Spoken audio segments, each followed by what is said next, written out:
Welcome to Inspiration and Transformation from the Banks of the Ganga with Sadhvi Bhagawati Saraswati, an American sannyasi living at the Parmarth Niketan Ashram in Rishikesh, India. Sadhvi is president of the Divine Shakti Foundation, a charitable organization bringing education, vocational training, upliftment, and empowerment programs to women and children. Sadhvi is also Secretary General of the Global Interfaith Wash Alliance and Director of the world-famous International Yoga Festival. Join the musings of an American sannyasi as Sadhvi shares the wisdom and teachings of her guru, His Holiness Pujya Swami Chidanand Saraswatiji. Welcome everyone to Inspiration and Transformation from the holy banks of the sacred Ganga River in the land of Rishikesh, India. He was asking about what I mentioned in the Arti today about the story. Yes, of course. The presence of Ganga is extraordinary. Words are never enough to encompass or explain or describe the power of that presence. The teaching, though, about Ganga is Ganga has to do with the power of Ganga, because look, if Ganga is that which connects us to the divine, if Ganga is that which gives us moksha, freedom from the games of the mind, freedom from past karma, freedom from ignorance, freedom from ego. Well, that power of the divine is there everywhere, right? There's no reason that sitting in your living room, you can't experience samadhi, enlightenment, moksha, because it's all within you. There's no reason that sitting on a street corner of New York City, you can't have a spontaneous enlightenment. There's so many stories of mystics and sages and saints and prophets and yogis of so many different traditions who experience this divine truth in so many different places, situations, moments, experiences. So what is it about Ganga? Well, Ganga is the mother goddess. Ganga's the mother goddess in form. Ganga is that presence that just by bathing in her waters, having her darshan, has that power to give us the freedom. That's why Ganga's here. Ganga's not here just to give us pine ka pani. Ya snan karne ki pani. Ya kait ke liye pani. Right? Ganga came to liberate the sons of King Sagar, to liberate those fallen souls of the sons of King Sagar. But she stayed. She stayed for all of us. Meaning that she is here to give us that experience of moksha, to give us that freedom, not just from past karmas, but from the workings of the mind that make us keep doing the same karma. Because otherwise, you take a bath in Ganga, chalo, past karma, done. But then you walk out of Ganga and you do it all over again. I always say Ganga is not a get out of jail free card. It's not like the game of Monopoly, right? You get the card and even you're in jail, you give it, chalo, I have a get out of jail free card. She's not that. It's not do whatever you want and then just have a bath in Ganga. I remember once we were abroad at a beautiful event. I won't give any more details about it, but we were there with many other leaders. And the people who were organizing the event had put together a beautiful dinner. And in the dinner, they had offered cookies at the end of the dinner. And the event was abroad. I come from abroad. I understand how baked goods are abroad. तो मैंने सबको कहा हिंदी में, ताकि जिन्होंने भोजन खिलाया वो समझ नहीं लेंगे. I didn't want to hurt anybody's feelings. मैंने हिंदी में बोला कि ध्यान रखो, वो कुकीज़ में अंडा होगी. वो वेजिटेरियन नहीं है, अंडा है उसमें. तो एक व्यक्ति अपने साथ ने कुकी उठा के खाया और हिंदी में बोले कोई बात नहीं, जाके गंगा जी में स्नान करेंगे.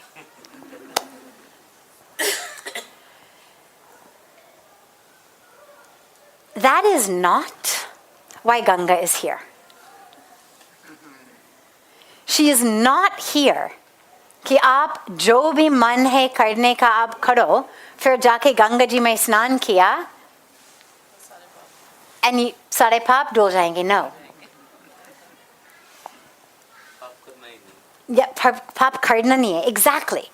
Ganga clears us of all of the past karma. Not just because she's compassionate and loving and like a mother who says, chalo koi baat nahi. I remember जब मैं छोटी थी और मेरा आगे वाले दांत were gone. You know, children, they lose their front teeth before they get their new teeth in. And it only lasted maybe, I don't know, 6 months, 8 months, whatever it was before the new teeth came.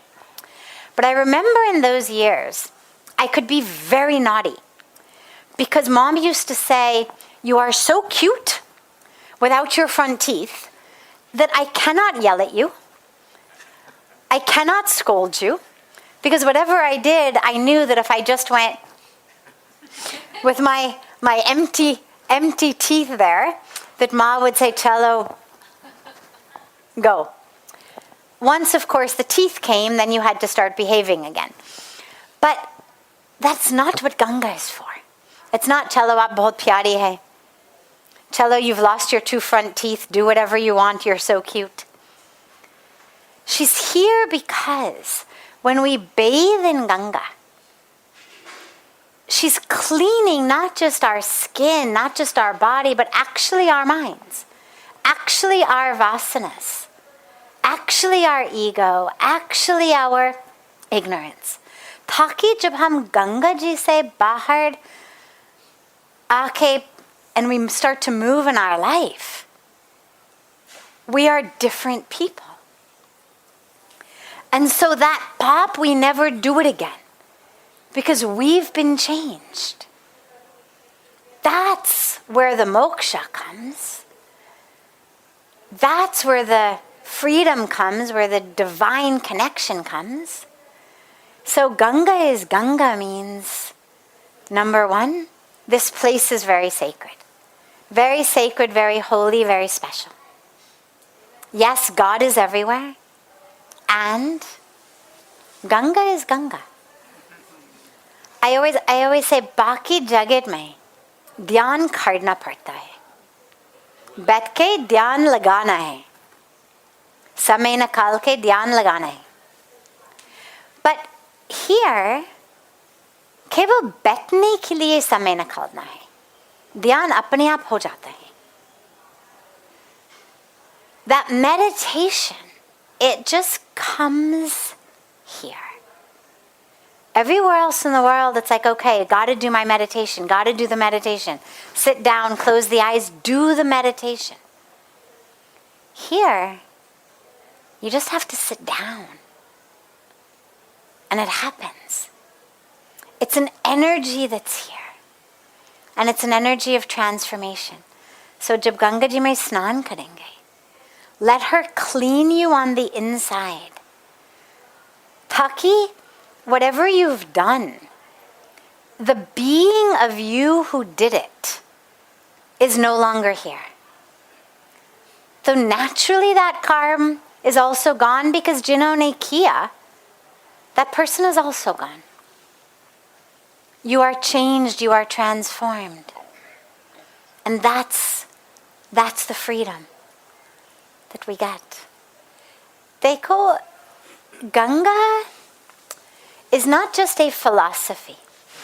She's not just an accumulation of facts. Chalo hum yahan pe baith ke, we can talk about Ganga. We can share the story of Ganga. We can take the Ganga stotras. We can look at all the beautiful teachings of Ganga. But Ganga is not that accumulation of information. Ganga is ek anubhav. Ganga is an experience. You can have all the information, all the philosophy, but if you don't have the anubhav, the experience, then you've missed out. Then you're just in the same situation as if you had stayed home and read a book on Ganga, or went to Wikipedia and looked up Ganga. The point of being here is to have the experience. So 24 years ago, when I asked Puja Swamiji, why is it? I remember still, we were standing actually in my parents' house. I'm from Los Angeles. We were back in LA for an event. He was staying with some other devotees, but I very much wanted that he should just bless the house. So he came for about half an hour. And we were standing in the house, and I said to him, Swamiji, why is it?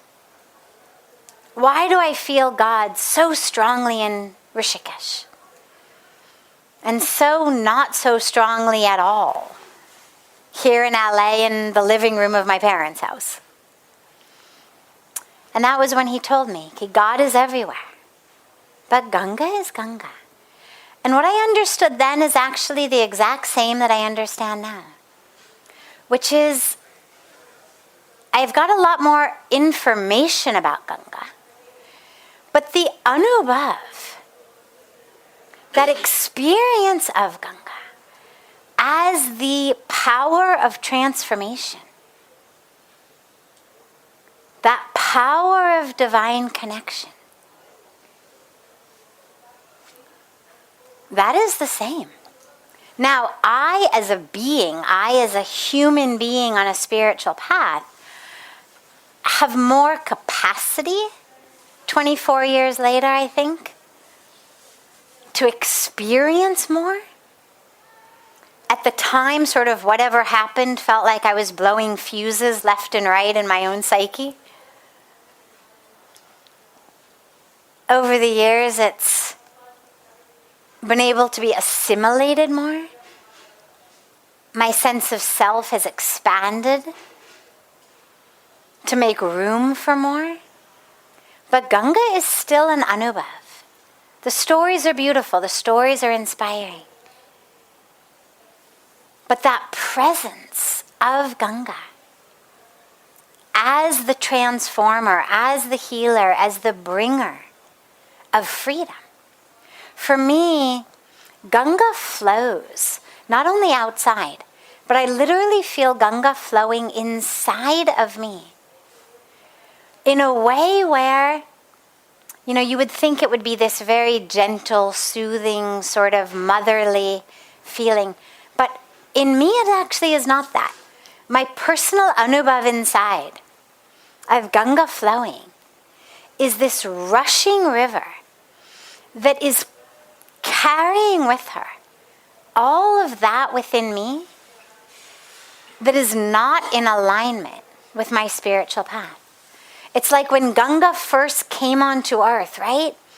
First when she came, before Shankar Bhagwan held her, when she first came down, she was this rushing, rambunctious, intractable river, sweeping away all of the priests and pujaris and everybody on her banks doing their pujas. That's when they prayed कि जरा कुछ कर दो, मर जाएंगे हम लोग, अपनी सारी पूजा खराब होते जा रहे. She's flooding our yagnas. In the same way that she swept through all of those people, all of their banks, everything, that's actually the way that I feel her in me. I feel her in me as this flood of this divine river. That the moment some bit of ego or ignorance or attachment starts to get lodged inside me, I feel like Ganga comes in and just goes and washes it away. And it's not always fun. Sometimes when you go in the river, if the current is a little strong, लगता कि हमारे पाप भी चले जाएंगे, हम भी जाएंगे.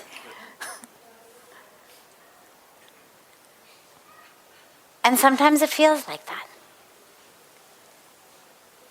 But it's this incredible experience of feeling washed by the mother. And I think about children all over the world. And there's something very universal about kids. They hate to be bathed. Right? A young parent. Get your kids naked. It's bath time. What do? They run all over the house. Stark naked. No. You can barely pick them up and throw them into the tub, into the shower, right? For a young father nodding his head vigorously. Yes, exactly. And it's amazing. It's not just India. It's not just America. It's something universal with kids everywhere. Now you would think, ये तो अजीब बात है, सारे दिन बाहर खेल रहे थे, बहुत गंदे हो गया, कपड़े भी गंदे, हाथ गंदे, face गंदे. Everything is dirty, in the mud, in the dirt. You would think they would be so happy. कि wow, these amazing parents, happy to just rub away my dirt. But no, they kick and they scream, they want to hold on to that dirt. And it's so interesting because as adults, we learn to like to bathe our bodies. No problem getting in the shower every morning. But we still like to hold on to that inner dirt. And we become very much like those children. No, I want my ignorance. I want my ego. I want my attachments. I want my false identities. And then Ganga comes in like that mother and just sweeps you up. She doesn't even have to throw you in the bath. She is the bath. Apni aap bath hai. So she comes in and flows and it clears you. So I just actually was saying before the arti how I've been in America now. I just got back about 10 days ago. I've been in America for the last many months, longer than I've been there in 25 years. And coming back was such an incredible blessing.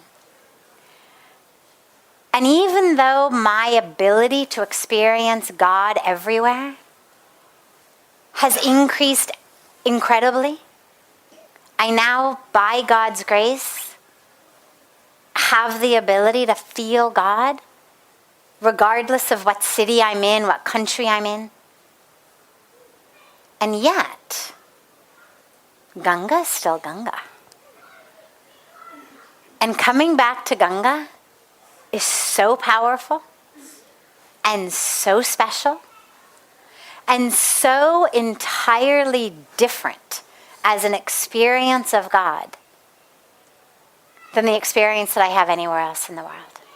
You're listening to OTR-FM, part of the IOM radio network. Being a radio host on IOM FM allows you to build your show on a rich platform with the power of the internet to fulfill your outreach goals and connect with a very specialized and global online audience, unlimited by time and distance. OMTimes Radio will provide you with web relevance, a recognizable conscious brand, and with the standard of excellence that has accompanied every single Circle of Hearts Radio is a sanctuary on the airwaves. Join me, Grandmother Elia, in the circle on Sunday 2 p.m. Eastern as I share information to both enlighten and nourish your soul. Hi, this is Christina Ricci with RAIN. Every 2 minutes, another American is sexually assaulted. If you or someone you know has been sexually assaulted, you are not alone. Help is just a call or click away through the National Sexual Assault Hotline. Please call 1-800-656-HOPE, that's HOPE, or visit rain.org, that's RAINN.org. Brought to you by RAIN and this station. Welcome back to Inspiration and Transformation. I'm so glad to have you all back here with me. Beautiful. So mantras and the impact if you just listen when you don't necessarily know all of the words, and the impact when you speak it. So the Sanskrit mantras, there's actually an entire science in the Vedas of sound, the science of sound. There's a whole scripture called the Samveda, which is literally the science of sound. So a mantra has many components. It has the meaning that touches our hearts. It has the power when you get a mantra given by a guru, which is how many of us receive our mantras, is we actually are in the presence of our guru who chooses the right mantra for us and gives it to us. When that mantra is given by the guru, in addition to the power of the mantra itself, it also comes with the power from the guru. Excuse me. It comes with the power of the guru's Shakti, the guru's sadhana. The mantra also has the actual power of its sound. Now, just listening is beautiful. When you sit on the banks of Ganga and all of the beautiful mantras are being chanted. For those of us, when you don't understand all the words, it's actually, in a way, more powerful in some way, because then the intellectual brain doesn't even get involved. When you're processing it as language, someone saying something, then it processes through the language center of the brain. When you actually don't understand it, there's a very beautiful component to that, because it doesn't get processed as language. It just gets processed as sound. And it goes within and literally transforms you alchemically. Like you were a crucible, a science crucible. And this magic energy gets poured into it. And it is said, it's said very clearly that the power of mantra, listening to it, if you listen with your heart, which of course is possible even if you understand the words anyway, but to listen with the heart, it actually will transform you. You know, from the West, we understand very little about the science of sound, but we see it every day. So for example, people have, whistles, right? Now, if somebody blows a whistle and it's this very high-pitched sound, you feel it in the body. You go to a rock concert and you sit too close to the speakers, and you don't just hear the volume, but the bass, the feeling of the bass, the vibration of the bass, right? You feel it. Your whole body kind of is vibrating. You feel it.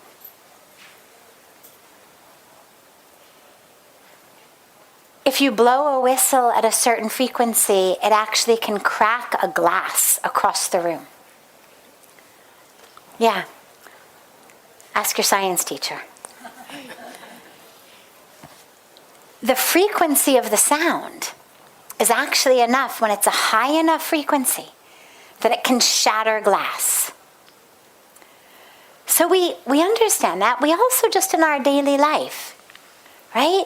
When someone's yelling, you feel it. Even if you don't necessarily understand the words they're saying, imagine somebody starts to scream at you in a foreign language. Well, you don't understand what they're saying, but you know, you feel it. Your stress response goes up. Your pulse is up, you're sweating. And if someone starts to love you in a foreign language, again, you may not understand what they're saying, but your heart just melts, right? I mean, you feel it. So even with our culture that doesn't have this subtle science of sound, still we experience it every day. And then in the Vedic tradition, they've actually mastered the sound and the way it impacts us. So I would say two things. Number one, when you are sitting in a place where stotras are going, mantras are going, you don't know all the words, don't worry. Just allow them to impact you and to transform you. But if you have mantras that you know the words to, chant them. Absolutely chant them. Because when you're chanting it inside, it creates a whole different change. When we're given a guru mantra, it's actually said that we should be speaking the mantra. Even though we're not speaking it out loud, we're speaking it silently to ourselves, but that we are speaking the mantra. We are hearing the mantra. We are seeing the mantra and tasting the mantra. It's actually said that that's what you should experience when you are chanting your mantra. It literally becomes your entire experience. So chant it and allow your entire being, the physical being, the energetic being, to be transformed by it. Beautiful. This is OTR-FM, part of the IOM radio network.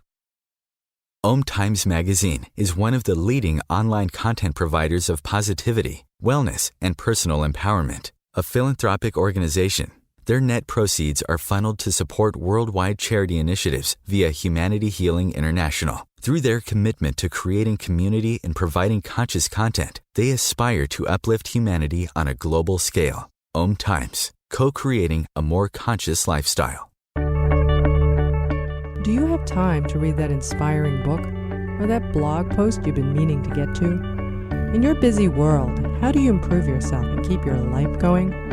I'm Lisa Kay, and my Between Heaven and Earth radio show can transform your life just by listening. Be uplifted with inspiring topics, positive stories, and ideas that really work. Between Heaven and Earth Radio is conscious living for your soul, every Wednesday at 4 p.m. Eastern Time. Baldwin with People for the Ethical Treatment of Animals. I grew up loving circuses and other traveling animal shows, but it never occurred to me what life might be like for the animals. Training wild animals to do things they don't understand takes force. Routine discipline with a hook or whip with the heel of a boot shows the animal exactly who's the boss. Don't patronize animal acts. Please contact People for the Ethical Treatment of Animals. 757-622-PETA. Welcome back. This is Sadhvi Bhagawati Saraswati with inspiration and transformation. The dilemma is in our perception. We begin with the awareness, because of course this is the age-old question. Why do bad things happen to good people? You've asked, why do they die early? Why do they get left? Okay. So this implies that death is bad, life is good. Long life is good, death is bad. Sickness is bad, health is good. Wealth is good, poverty is bad. Success is good, failure is bad. So when we see bad people, dishonest people, adharmic people, getting success, getting wealth, living long, being healthy, we think, my God. And then, as you say, we see good people who are dying early or getting sick or, getting left or other ways of seeming failure or loss. The dilemma is in this perception of good and bad. Meaning, the purpose of our life, the human incarnation manual, does not say goals and objectives. Live as long as you can. Acquire as much money as you can. Make sure you never get sick. Make sure no one ever leaves you. Make sure you reach the absolute highest of your possession. This is not the aims and objectives of a human incarnation. The aims and objectives are realize your inherent divinity, live as an instrument of the divine here on earth, empty from you all of that that keeps you separate from that experience of God, that connection to God, the ego, the attachments, the expectations, the ignorance, the false identities. Live every moment in full consciousness and awareness of your connection to everything. Live with compassion, live with ahimsa, satya, asteya, apigraha.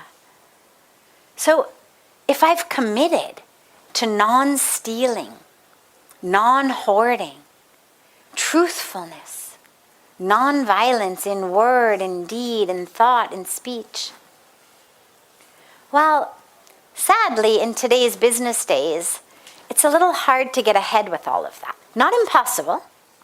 Not impossible. It's not that there aren't beautiful, dharmic business people. There are. But they are by the exception rather than the rule. But that's not the goal in any case. We were never sent here onto earth with the instruction, make sure to become a really successful business person. Make sure to squeeze out as many days as you possibly can in a life. Instead, we were told, squeeze as much life out of every day as you can. Not how many days in the life, but how much life in the days. And how much of that life can be spent in service to others, as that instrument, as that channel.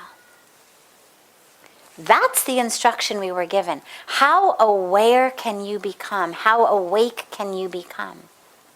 How free can you become of your ignorance, of your ego, of your false identities, of your desires, of your temptations? That's the instruction we were given here. So, leaving the planet at an early age is not the unequivocal tragedy that it may seem to be. Living to be very old and dying, angry, greedy, full of ego, full of grudges, that's the tragedy.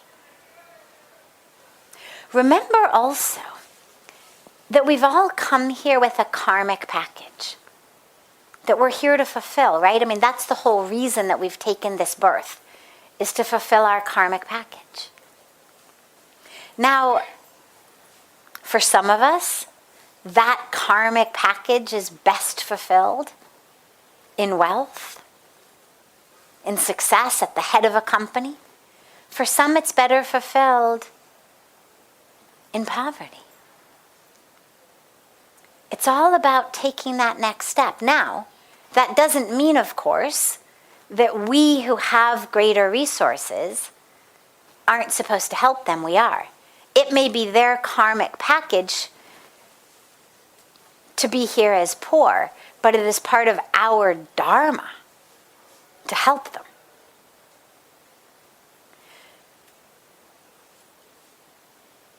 We're here until we fulfill what we took this birth for.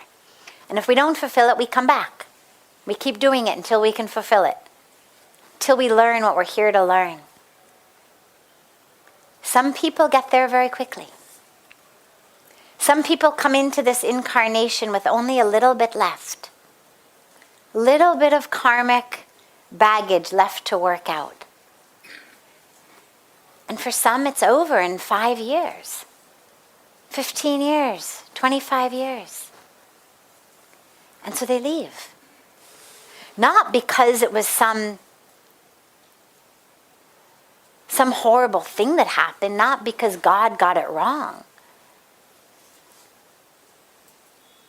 but because their karmic package was done. They'd fulfilled what they came here for. So it's more of a memo to us of remember what you're here for. Remember what the point and the purpose is, rather than the memo to God of you're giving the wrong message. There's a beautiful story of a saint who had this touch where by her kiss, she could kiss away disease. And every day lepers would come to her. And she would literally kiss their wounds and cure them of leprosy. But she would always leave one wound left and send them back with one wound left. And one day one of her disciples asked her, "Ma, you've got this great ability, this grace, this blessing, to be able to kiss away all of this disease. But you always leave one wound. Why do you do that?" And she said, "Because that one wound keeps them calling out to God." And so this suffering that you're talking about, why do bad things, why does suffering happen to good people? That suffering is what keeps us calling out to God. At the end of the Mahabharata, right? Bhagwan Krishna says to Kunti, essentially, you've been through so much. I'm so sorry for everything you've been through. And in the midst of all of what you've been through, you have stayed this embodiment of Dharma, of Shraddha. Ask any boon. Let me give you something. You've lost so much. You've suffered so much. Ask me any boon. And what did Kunti ask? Let me keep suffering. Birth after birth, let me suffer. And Bhagwan Krishna was like, no, let me ease your suffering. You've already suffered. Why do you want to suffer more? She said, because I noticed that when everything's going very well, you are far away. Aap mujhse dur hai. But in my times of the greatest suffering, you are right there with me. And the greatest treasure, the most important, precious thing in my life is you. So grant me suffering so that I may always have you very close to me. So, and I would bet that if you asked these people, these deeply good people, how much they were suffering, we look at them and say, oh my God, that is really suffering. But if, in addition to being good, if they are also deeply spiritually connected, what you're going to find is that they are seeing these losses as actually an opportunity to go deeper on their spiritual path. They're seeing it as an opportunity to get closer. And that's where we get these losses, tragedies. They keep happening. They happen to all of us. We just tend to notice them more when they happen to really good people. But the question is always, what can I learn from this? What is this situation here to teach me? Spiritually, about myself. And then we go into that beautiful direction. Thank you very much. Yeah. And when you get left, when you lose, whether somebody leaves you because they die, whether they leave you in divorce or whatever it may be, it gives an opportunity to actually experience the love within yourself. Because that love is within you. You may identify it with them. They may have catalyzed your internal love manufacturing plant. But ultimately, that's inside you. And the way that you know that is that when they get in the car and they go to Delhi, you still feel love. They could be 300, 3,000 miles away, but you still feel the love. It doesn't exist in them. If I've got an air conditioner that's giving me cool air, the closer I am to it, the more cool air I get. The farther away I am, the less cool air. Put me 3 kilometers away, I don't get any cool air. Because it's coming from the AC. If the love were actually from them, their physical presence, the farther you got from them, the less love you would feel. But you don't. Because that love is actually inside you. And you have this opportunity to experience it in a whole other level. Can you feel that love even when they're no longer there? And that's actually a much greater teaching than just never being left. And it takes you to a much greater state of fullness and wholeness and awareness than just the attachment of don't ever leave me. Because ultimately everyone leaves us. Whether they die, whether they leave us while they're still living, whether we die. I mean, eventually in any relationship, we get separated. If you die first, you've lost them. They die first, you've lost them. The ultimate end of every relationship is you lose each other.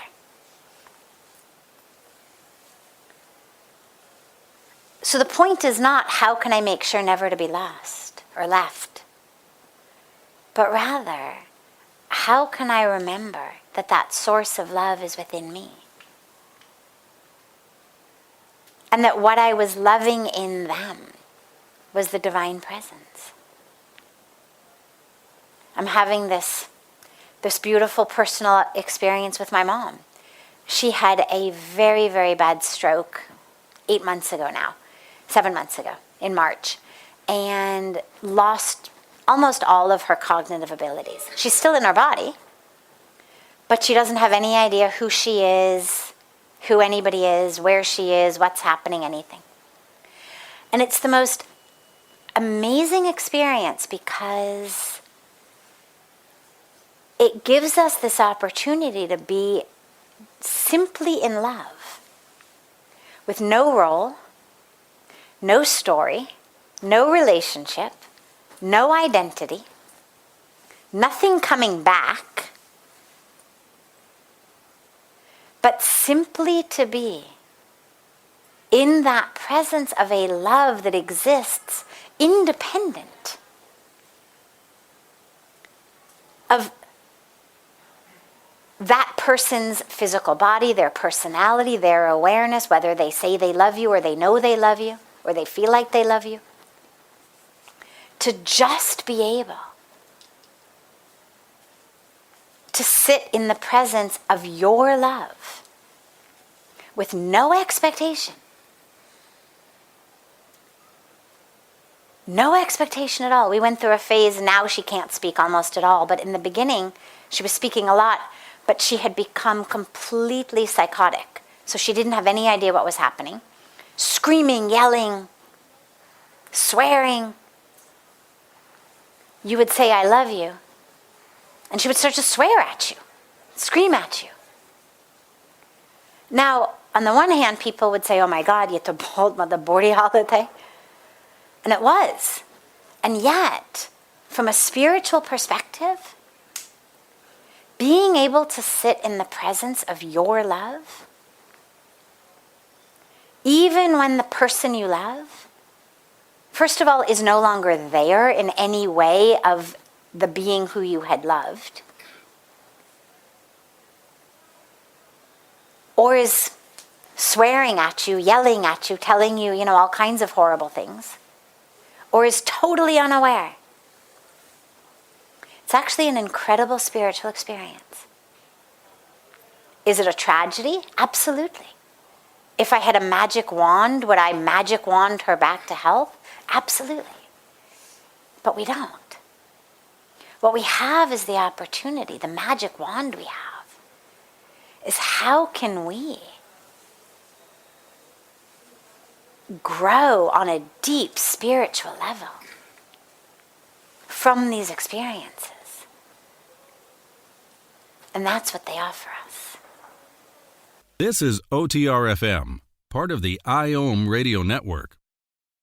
OMTimes Magazine is one of the leading online content providers of positivity, wellness, and personal empowerment. A philanthropic organization, their net proceeds are funneled to support worldwide charity initiatives via Humanity Healing International. Through their commitment to creating community and providing conscious content, they aspire to uplift humanity on a global scale. OMTimes, co-creating a more conscious lifestyle. Do you have time to read that inspiring book or that blog post you've been meaning to get to? In your busy world, how do you improve yourself and keep your life going? I'm Lisa Kay, and my Between Heaven and Earth radio show can transform your life just by listening. Be uplifted with inspiring topics, positive stories, and ideas that really work. Between Heaven and Earth radio is conscious living for your soul, every Wednesday at 4 p.m. Eastern Time. Like Baldwin with People for the Ethical Treatment of Animals. I grew up loving circuses and other traveling animal shows, but it never occurred to me what life might be like for the animals. Training wild animals to do things they don't understand takes force. Routine discipline with a hook or whip with the heel of a boot shows the animal exactly who's the boss. Don't patronize animal acts. Please contact People for the Ethical Treatment of Animals. 757-622-PETA. Welcome back. This is Sadhvi Bhagawati Saraswati with inspiration and transformation. What should we be thinking when we are in the presence of a god or goddess in the temple? Beautiful. Well, there's no one right answer to this. There's a lot of wrong answers, meaning you shouldn't be making a shopping list. Pujya Swamiji always says that we isht ke paas list leke jate hain. That we go to sit in front of God in the temple, but we go with our shopping lists. Give me this, give me that, do this, I want that. So, when we are in the temple, or the church, or the mosque, or the gurdwara, or the synagogue, or wherever we pray, wherever we are in the presence of the divine, ideally we are thinking of nothing. Ideally, the mind is as still and quiet as possible so that that divine presence and that divine voice can actually flow through and be with us. As quiet as the mind can be is the ideal. But sometimes our mind isn't able to be quite that quiet. So what do we think about? Well, there's a lot of good options. First of all, thank you. Thank you. Thank you, God. Thank you is a beautiful way to be with the divine. Thank you. Thank you, God, for this life. Thank you for this moment. Thank you for the opportunity that I have to be this beautiful, beautiful instrument of you here on earth. Another beautiful thing to think about is, I love you. I love you, God. I love you. Not because I want you to do something for me, not because I'm buttering you up, but just I love you. Maybe I love you in the form, a certain form. Maybe I just love you formlessly, but I love you. Another beautiful thing to think about is surrender. God, please, show me the way. Show me the way to be able to live this life in the fullest, highest, deepest, truest way, so that every minute and every moment becomes prayer. Let me live in love as love, in truth as truth.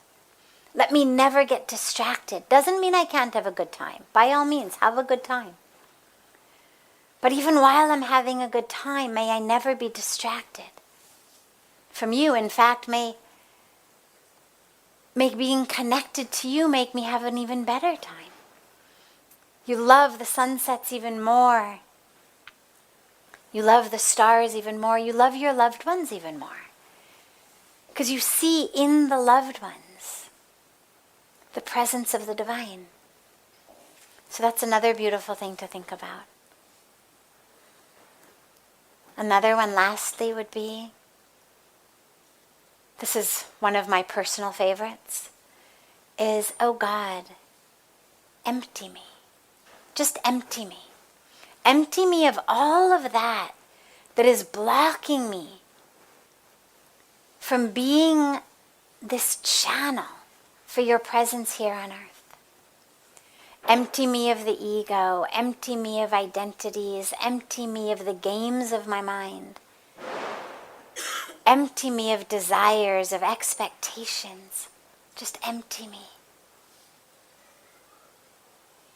So, those are 4 different things to think about. I'm sure there's many others, but just don't make shopping lists.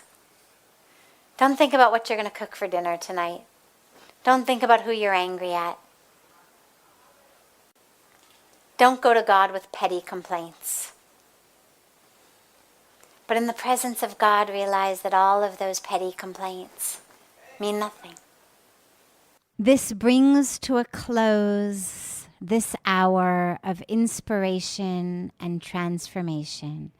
Thank you so much for joining me. I'm so glad to be together with you all each week. And I look forward to being together again next Thursday, same time, on OMTimes Radio.